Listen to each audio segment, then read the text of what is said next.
Doctor ইউনূসের নেতৃত্বাধীন যে বর্তমান অন্তর্বর্তী সরকার রয়েছে সেই সরকারের অধীনে আগামীতে নির্বাচন হবে কি হবে না সেটি নিয়ে প্রশ্ন তুলেছেন দেশের প্রধান যে রাজনৈতিক দল বিএনপির মহাসচিব মির্জা ফখরুল ইসলাম আলমগীর বলেছেন, এই সরকার যদি নিরপেক্ষতা বজায় রাখতে না পারে তাহলে আগামী নির্বাচনের জন্য একটি নিরপেক্ষ সরকারের প্রয়োজন হবে। কিন্তু প্রশ্ন হচ্ছে, উনি কেন এই সরকার নিরপেক্ষতা নিয়ে প্রশ্ন তুললেন এবং আগামীতে নতুন একটি নিরপেক্ষ সরকারের প্রয়োজন হবে বলে মন্তব্য করছেন, সেটি নিয়ে আজ আলাপ করব। মির্জা ফখরুল ইসলাম বলছেন যে এই সরকারের অধীনে এই সরকারের যে মন্ত্রিসভা বা উপদেষ্টা পরিষদ, সেখানে 3 জন ছাত্র প্রতিনিধি রয়েছেন এবং সেই 3 জন ছাত্র প্রতিনিধি হচ্ছে আসিফ মাহমুদ, নাহিদ ইসলাম এবং মাহফুজ আলম। এবং এই সরকারের এই যে ছাত্র প্রতিনিধি রয়েছে তাদেরই যে দল বৈষম্য বিরোধী ছাত্র আন্দোলন, তারাই কিন্তু একটি নতুন রাজনৈতিক দল করতে চাচ্ছে এবং সেই রাজনৈতিক দল আগামী নির্বাচনে অংশ নেবে। অর্থাৎ ক্ষমতাসীন একটি দল বা ক্ষমতায় থেকে একটি দল আবার যদি ক্ষমতায় থাকা যে মন্ত্রিপরিষদ রয়েছে সেই মন্ত্রিপরিষদের সদস্য হিসেবে থেকে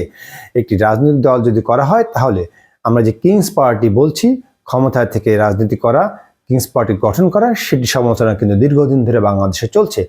সেই কিংস পার্টি যে গঠন করা হচ্ছে, সেই কিংস পার্টি গঠন করাটা কিন্তু আসলে একটি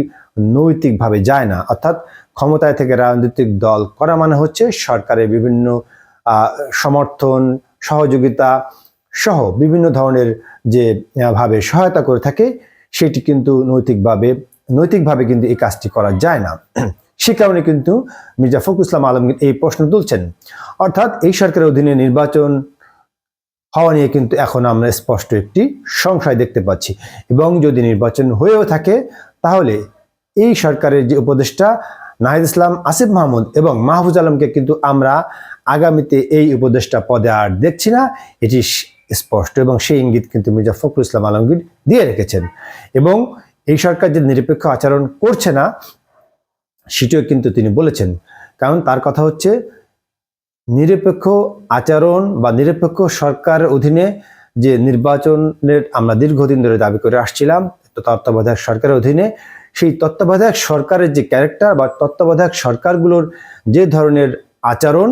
সেই আচরণ কিন্তু এই সরকার করছে না। তার মানে এই সরকারের আচরণ, এই সরকারের যে তাদের যে দল পরিচালনা করা, দেশ পরিচালনা করা, সেই পরিচালনা করা এবং রাজনৈতিক দলগুলোর মধ্যে কিন্তু পক্ষপাতমূলক আচরণের যে অভিযোগ উঠছে, সে কারণে আমরা এখন এটি স্পষ্ট হচ্ছে আগামীতে এই সরকারের যে উপদেষ্টা মাহফুজ আলম, নাহিদ ইসলাম এবং আসিফ মাহমুদ আর উপদেষ্টা পরিষদে থাকছেন না। এবং আর যদি তারা